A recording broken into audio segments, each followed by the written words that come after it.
چل بھائی فراز بتا بھائی کچھ اپنے جم کے بارے میں بتا، کچھ اس میں بتا، فٹنس کے بارے میں، ویٹ لفٹنگ کے بارے میں بتا، کیوں ضروری ہے، یہ کیوں کرنا چاہیے؟ سب سے پہلے تو جم جو ہے نا ہر بندے کو کرنا چاہیے. اچھا یہ بتا تیرے کو کتنا ٹائم ہوا، پہلے یہ بتا. میں بتاتا ہوں آپ کو. مجھے نہیں میں بتا رہا ہوں. میں جو بولوں گا سچ کہوں گا، سچ کے سوا کچھ نہیں کہوں گا، ٹھیک ہے. مجھے جم کرتے ہوئے میں تقریباً کوئی 16-17 سال کی عمر سے میں جم کر رہا ہوں. اور تقریباً ہر سال کیا ہے، اور 4 مہینے 3 مہینے 2 مہینے ہر سال کیا ہے، 4 مہینے 3 مہینے کر کے چھوڑ دیتا تھا. ابھی ریسنٹلی 6 سال سے میں ریگولر تھا. 6 سال سے میں ریگولر تھا. اور 6 سال کے بعد جو ہے نا پھر آپ لوگوں کو پتہ ہے بابا بیمار تھے. پھر ان کو جو ہے نا مطلب اسٹروک بھی ہو گیا تھا، فالج وغیرہ. پھر اس دوران میں نے چھوڑ دیا تھا.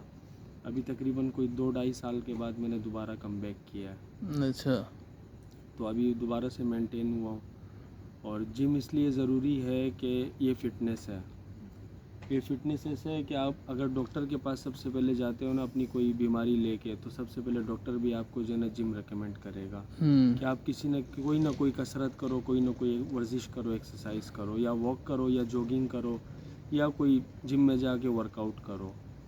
تو یہ جو ہے نا بات یہ ہے تقریباً کہ جم کرنے والا جو ہے نا کہا جاتا ہے کہ کبھی بوڑھا نہیں ہوتا ہے. اچھا چل بھائی ایک بات بتا. جی. ابھی تو جوان ہے، الحمدللہ. تو کر لے گا. جی. اب جس کی عمر زیادہ ہو، ہاں. جو نہیں کر سکتا، ہاں. اس کے لیے کیا اس کے لیے کوئی اس کے لیے کیا، اس کے لیے سب سے بہترین چیز یہ ہے کہ وہ اپنی ڈائٹ مینٹین کرے. وہ فیٹ نہ لے، گڈ فیٹ لے، کولیسٹرول نہ لے. صحیح ہے. زیتون کا تیل ہو گیا وہ اپنے کھانے میں استعمال کرے. اور وہ اگر جم نہیں کر سکتا تو وہ واک کرے. اچھا سب سے بڑی واک اور جوگنگ میں آپ لوگوں کو بتاتا چلوں. واک اور جوگنگ میں ڈیفرنس یہ ہے، جب آپ واک کرتے ہو نا، جو نارمل ہم لوگ قدم لیتے ہیں چلتے ہیں، وہ آپ کا کولیسٹرول، وہ آپ کا فیٹ گراتا ہے. جو آپ کے پیٹ میں فیٹ ہوتا ہے، جو آپ کے اوبلیکس میں ہوتا ہے، جو آپ کے اوور آل باڈی میں ہوتا ہے، اور یہ حقیقت بات ہے، وہ آپ کا فیٹ گراتا ہے. اور جب آپ رننگ کرتے ہو، جب آپ جوگنگ کرتے ہو نا، تو وہ آپ کے کاربز ختم کرتا ہے. کاربز وہ آپ کا ختم کرے گا، یعنی جو آپ مسل ایریا جو آپ کا ہوگا نا، وہ آپ کا لین ہو جائے گا. اچھا. ہاں. جب مطلب آپ واک کرو گے تو آپ کا فیٹ گرائے گا. جب آپ جوگنگ کرو گے، رننگ کرو گے، اور اس کے ساتھ اگر آپ ڈائٹ مینٹین رکھو گے اپنا. ایک ہوتا ہے ڈائٹ تو ڈائٹ ہے، مطلب کہنے کا مقصد یہ ہے آپ نے اپنے آپ کو ویٹ کم کرنا ہے، اس کی بھی ڈائٹ ہے. اپنے آپ کو پش کرنا ہے، اس کی بھی ڈائٹ ہے. تو جب اپنے آپ کو جب آپ نے مطلب ویٹ کم کرنا ہے نا، تو آپ نے اس میں پھر کاربز نہیں لینے ہیں. صحیح. کاربز کی لوڈنگ آپ نے نہیں کرنی ہے. جیسے کہ روٹی ہو گئی، چاول ہو گیا، اور اس طریقے سے وہ بہت ساری چیزیں جس میں آپ کو کاربوہائیڈریٹ ملتا ہے. آپ نے پھر آئرن اور یہ پروٹین اور یہ باقی چیزیں لینی ہے. اچھا یہ بتا، یہ جو بعض لوگ کہتے ہیں کہ یار گرمیوں میں نہیں کرنا چاہیے اور سردیوں میں، اس کا کیا مقصد ہے، یہ کیا ہے؟ گرمی اور سردی کا جو ہے نا بات یہ ہے کہ گرمی میں جو ہے نا، دیکھو میری بات سنو. ہم جب ایکسرسائز کرتے ہیں یا ہم پورے دن میں کوئی بھی چہل قدمی ہم لوگ کرتے ہیں نا، تو گرمیوں میں ہم سے جاتا ہے پسینہ، سویٹنگ ہوتی ہے ہم سے، ٹھیک ہے. اس سویٹنگ میں اس پسینہ جو ہم سے ریلیز ہوتا ہے نا، اس میں ہمارے کاربوہائیڈریٹ ہم سے جو ہے نا برن ہوتے ہیں، ایک طرح سے جلتے ہیں، ایک طرح سے ہماری باڈی سے ریلیز ہوتے ہیں. تو جب ہم گرمیوں میں ایکسرسائز کرتے ہیں نا، تو ہمیں کم سے کم ایکسرسائز کرنی چاہیے. مثال کے طور پہ میں اپنے آپ کو روٹین بتاؤں. میں جب گرمیوں میں ایکسرسائز کرتا ہوں نا، جیسے کہ میرے بازو ہو گیا، تو میں 4 ایکسرسائز کرتا ہوں، یا 4 بائسیپ کے 4 ٹرائسیپ کے، یا 3 بائسیپ 3 ٹرائسیپ. کیونکہ مجھے پتہ ہے اگر میں ایکسرسائز بائسیپ کا کر رہا ہوں، 3 یہ کر رہا ہوں، 3 یہ کر رہا ہوں، تو اس سے میرے جو ہے نا 600 یا 700 کاربوہائیڈریٹ میرے جل رہے ہیں، میری باڈی سے ریلیز ہو رہے ہیں. اور میں اور گرمیاں ایسی چیز ہے جس میں انسان سے ڈائٹ بھی نہیں ہوتا ہے. اور جو گھر آ کے جب میں ڈائٹ لوں گا اپنا، تو میں اگر کھانا کھاؤں گا، میرے سے نکل رہے ہیں میری باڈی سے 600-700 کاربوہائیڈریٹ. اور جب میں گھر آ کے کھانا کھاؤں گا، گرمیاں بھی ہوتی ہے، گرمیوں میں انسان سے ڈائٹ ہوتا نہیں ہے، اور میں لوڈ کر رہا ہوں 300-400، تو یہ آپ کا نقصان ہے. آپ نے کم سے کم کاربوہائیڈریٹ اپنا فیٹ ریلیز کرنا ہے، برن کرنا ہے. اور جتنا آپ کھاتے ہو نا، اگر آپ کو اپنی باڈی بلک چاہیے، ایک مسل ایریا چاہیے اپنی باڈی میں، تو اگر آپ جو ہے نا مثال 600 کھا رہے ہو نا، تو آپ نے جو ہے نا 1200 کاربوہائیڈریٹ، جو کہ بہت مشکل ہے، لیکن یہ آپ نے کرنا ہوتا ہے. 1200 تو بہت ہو گیا، مطلب ایک ویٹ کے ساتھ ہوتا ہے کہ آپ کی عمر کتنی ہے، آپ کا ویٹ کتنا ہے، اس کے ساتھ یہ جو ہے نا ملٹیپلائی ہوتا ہے، ڈیوائڈ سسٹم اس کا کچھ ہوتا ہے، ویٹ کے حساب سے جو ہے نا آپ کو اتنا کاربوہائیڈریٹ لینا ہوتا ہے۔ اور یہ سردیوں میں کیا فائدہ ہے کرنے کا؟ سردیوں میں یہ فائدہ ہے کیونکہ سردیوں میں موسم اچھا ہوتا ہے، ہم جو بھی چہل قدمی کرتے ہیں پورے دن میں یا جہاں پہ بھی دوستوں یاروں کے ساتھ یا جم میں نا، تو اس میں موسم اچھا ہوتا ہے، انوائرمنٹ اچھا ہوتا ہے، آپ سے سویٹنگ نہیں ہوتی ہے، پسینہ نہیں جاتا ہے۔ جب ہم سے پسینہ نہیں جائے گا تو ہمیں ویکنیس فیل نہیں ہوگا، ہمیں تھکن محسوس نہیں ہوگی، جس میں بندہ ایکٹیو ہوتا ہے۔ تو سردیوں میں بندہ جو ہے نا ویٹ زیادہ پش کرتا ہے، اور پھر سردیوں میں جب آپ ویٹ زیادہ پش کرو گے، آپ سے سویٹنگ بھی نہیں ہوگی، تو آپ جو ہے نا اپنے ایکسرسائز بھی بڑھا دو، جیسے کہ پھر میں 5 بائسپ کے کروں گا، 5 ٹرائسپ کے کر لوں گا، یہ میرے لیے کوئی میٹر نہیں کرتا، یہ میرے لیے کوئی مسئلے والی بات نہیں ہے۔ پھر جب گھر آپ آؤ گے، گھر میں آپ کھانا کھاؤ گے تو کھانا بھی پھر انسان کو اسی حساب سے لگتا ہے۔ ماشاء اور کوئی انفارمیشن؟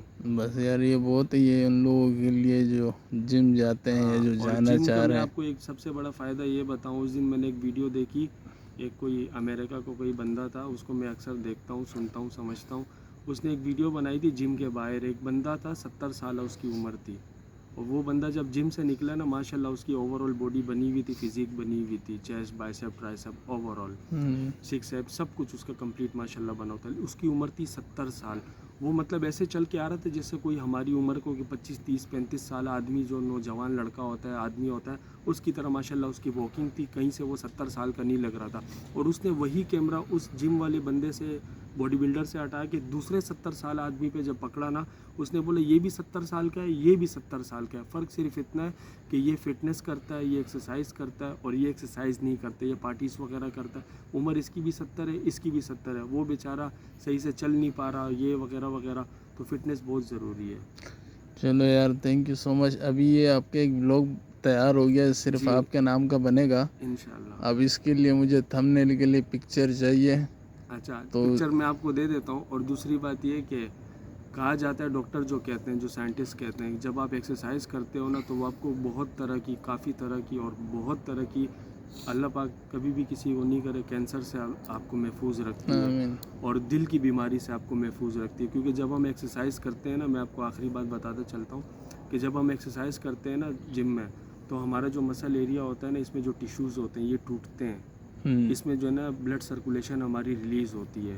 پھر جب ہم رات کو سوتے ہیں نا، اللہ کا نظام ایسا ہے نا، جب ہم رات کو سوتے ہیں ہمارا باڈی جو ہے نا ریسٹ موڈ پہ چلا جاتا ہے۔ وہ جو دن بھر میں آپ نے کوئی بھی چہل قدمی یا چلے پھرے ہو، ہاتھ پیر ہلائے ہو، ایکسرسائز کسرت کی ہو، تو رات میں جب ہم سوتے ہیں تو وہ ہمارا مسل ایریا ریلیز ہو، ریسٹ موڈ پہ چلا جاتا ہے، جس کی وجہ سے وہ جو فائبر ہوتے ہیں، وہ جو ٹیشوز ہوتے ہیں، وہ ہمارے پھر سے ریکور ہوتے ہیں۔ ماشاء اللہ۔ اچھا یہ بتائے ایک انفارمیشن دے، ہاں جی۔ یہ اکثر کبھی ہم ڈاکٹر وغیرہ کے پاس جاتے ہیں تو وہ ہم سے پوچھتے ہیں کہ یار جیسے مثال کے طور پہ ابھی تو نے کینسر کی بات کی، اس سے مجھے یاد آیا جی کیونکہ ہمارے تو جیسے میرے اللہ جنت بخشے، میرے والد صاحب کو بھی تھا، تیرا والد صاحب کو بھی تھا، اللہ جنت بخشے۔ تو یہ خاندانی ہوتا ہے یہ کینسر، یہ بیماریاں، یہ کیا؟ جیسے ہم اکثر، میں اس دن گیا تو ٹیسٹ کرنے نا عثمانیہ، تو اب وہ مجھ سے پوچھ رہا ہے کہ یار تیرا شوگر ہے؟ میں نے کہا نہیں، کہہ رہا ہے گھر میں کسی کا شوگر ہے؟ تو میں نے کہا یار ٹیسٹ تو میں نے اپنا کروانا ہے، گھر پہ کسی کا کیا مطلب؟ میں نے کہا میری والدہ کو ہے نا۔ تو کہہ رہا ہے یہ اگر ہوتا ہے اگر کسی کو نا تو وہ ایسے کنورٹ ہسٹری میں آ جاتا ہے۔ اس میں آ جاتا ہے۔ تو میں نے کہا میری والدہ کو تو ابھی ہوا ہے، زمانوں سے نہیں تھا۔ تو اس نے کہا نہیں تھا پہلے سے، سامنے ابھی آیا ہے۔ تو ایسا کچھ ہوتا ہے کہ یار خاندانی کینسر ہے، میں آپ کو خاندانی بتاتا شوگر؟ ہوں، کینسر جو ہوتا ہے نا، جو میں جو پڑھا ہے، میں نے جو دیکھا ہے، آبزرو کیا ہے، کینسر جو ہے نا اللہ کی طرف سے، بیماری تو ساری اللہ کی طرف سے، اللہ پاک سب کو صحت ایمان والی زندگی دے۔ اور یہ جو بلڈ پریشر ہو گیا، جو شوگر ہو گیا نا، یہ ہماری فیملی ہسٹری سے بلونگ کرتی ہے۔ اگر ہمارے والد کے خاندان میں سے یا والد کی پیڑھی میں سے یا والدہ کی پیڑھی میں سے، خاندان میں سے ہوتا ہے نا، کسی کو بلڈ پریشر کا شکایت ہوتا ہے، تو وہ جو ہے نا مطلب لازمی نہیں ہے کہ سب بھائیوں کو، سب بہنوں کو ہو، لیکن اس میں سے ایسے کچھ ہو جاتا ہے کہ مطلب جس کو وہ اٹیک کرتا ہے، مطلب بلڈ پریشر یا شوگر ایسا ہوتا ہے نا جو فیملی ہسٹری کی بیک گراؤنڈ سے مطلب بلونگ کرتا ہے وہ۔ اور کینسر تو، بیماری تو ساری میں پھر کہوں گا اللہ کی طرف سے ہوتی ہے، اور کینسر تو مطلب جینون چیز ہے، وہ اللہ کی طرف سے ہے۔ چلو تھینک یو سو مچ۔ تھمبنیل کے لیے پکچر مجھے دے دینا۔ میں آپ کو پکچر دیتا ہوں ڈبل بائسپ کے تو ساتھ۔ بھائی یہ ہمارے فراز بھائی ہمارے کزن ہیں، اور انہوں نے بڑی اچھی باتیں کی، بڑے اچھے ٹپس دیے، آپ اس پر عمل کریں، انشاءاللہ آپ کو آپ زندگی میں لوگوں کو بڑا فائدہ جم دے کے گا. حوالے سے اگر کوئی اور ٹپس چاہیے ہو یا ڈائٹ کے حوالے سے تو کامنٹ کریں. کمنٹ کریں، انشاءاللہ آپ کو میں ضرور بتاؤں گا. اللہ حافظ.